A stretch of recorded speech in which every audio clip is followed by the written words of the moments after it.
I started my laser engraving business mostly to have a bit of fun in my workshop, but I quickly got buried under an actual job that I really didn't understand very well. So I started ignoring important aspects of the company.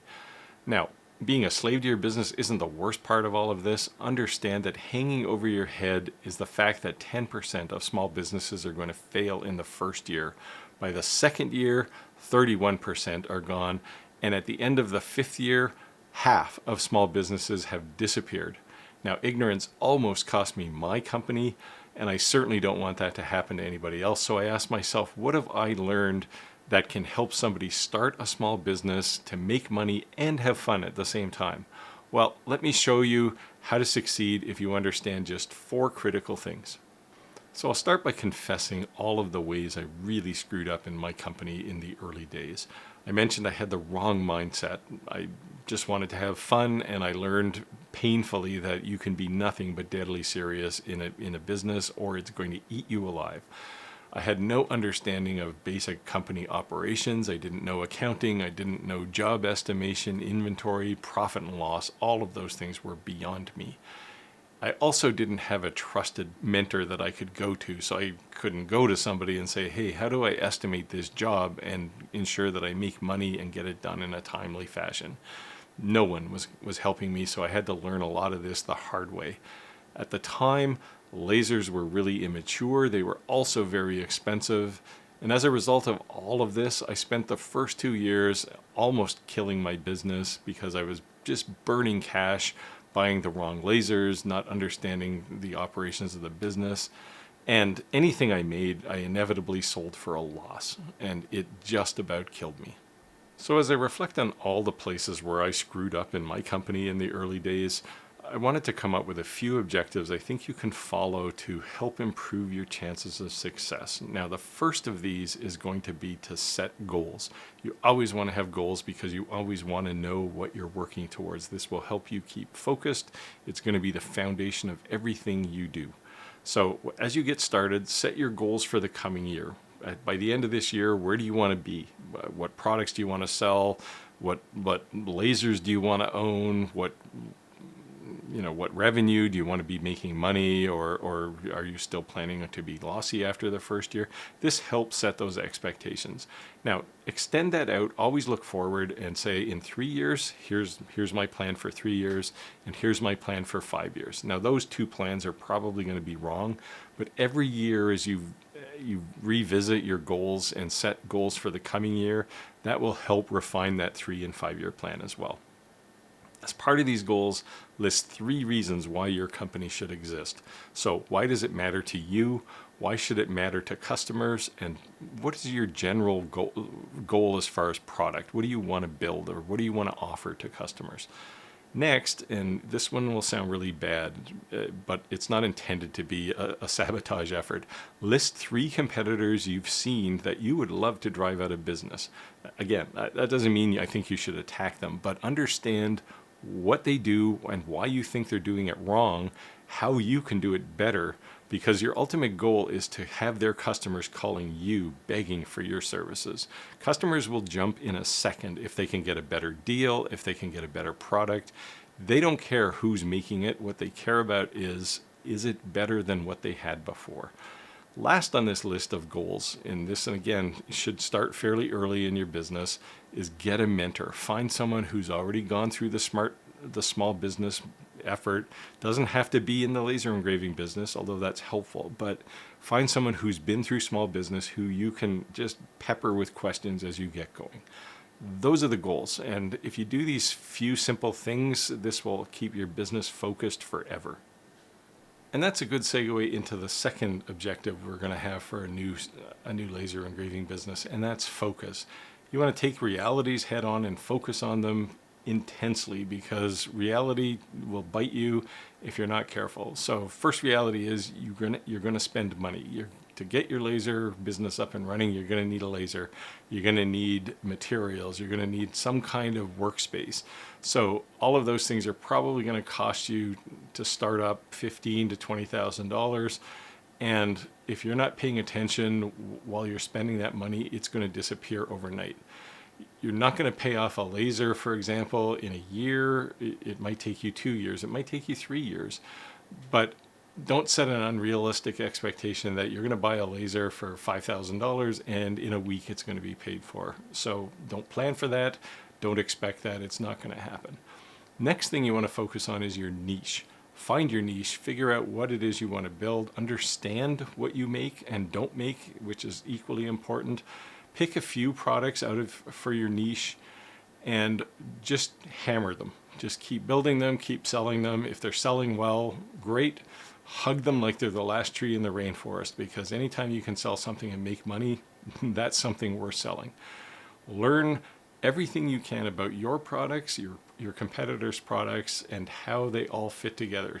You need to be able to tell a customer in a second why your product is better than somebody else's.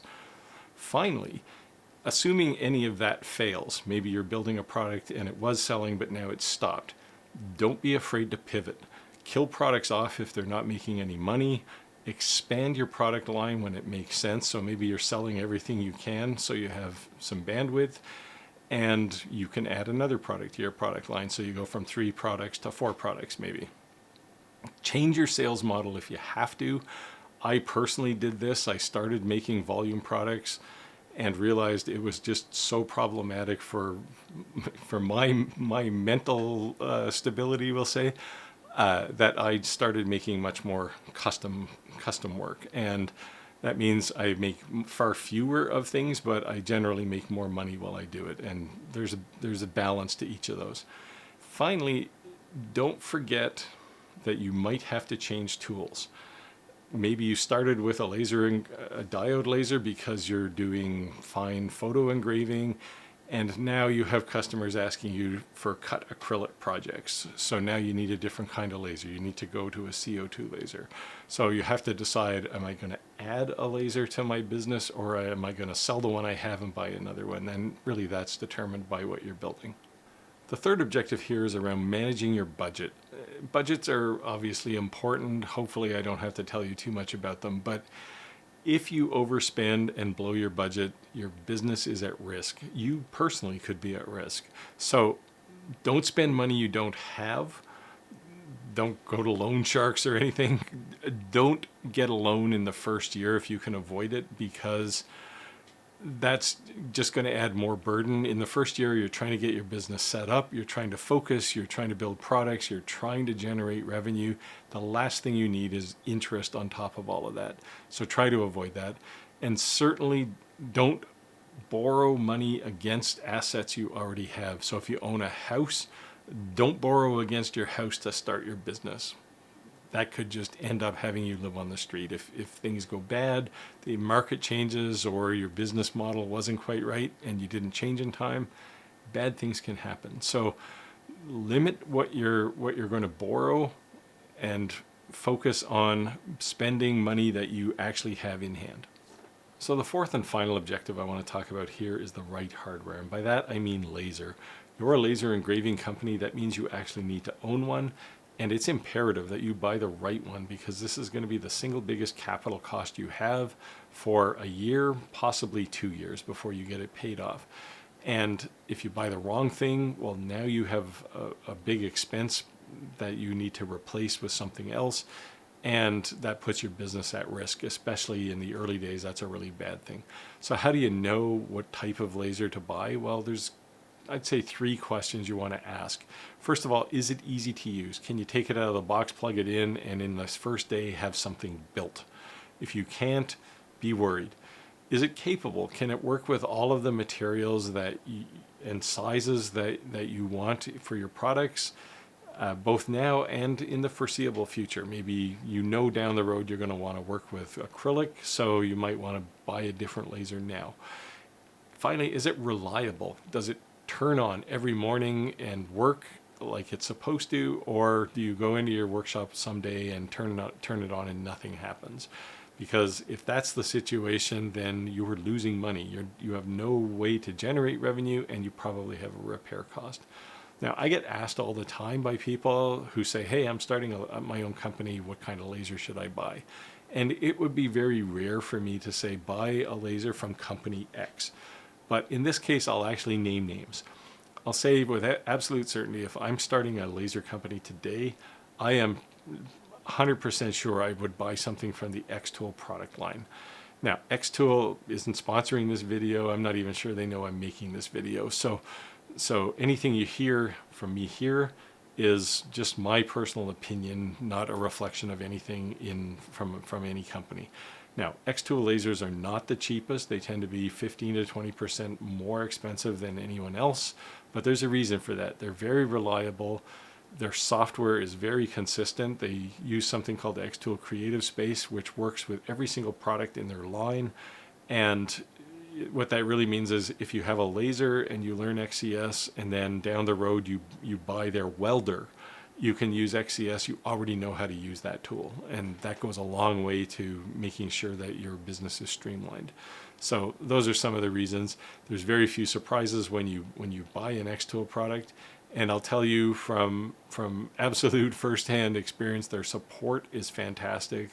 Now, I'll also tell you with certainty, if you walk into my shop at any given day, any given time, you're going to see at least one Xtool product on my workbench, always.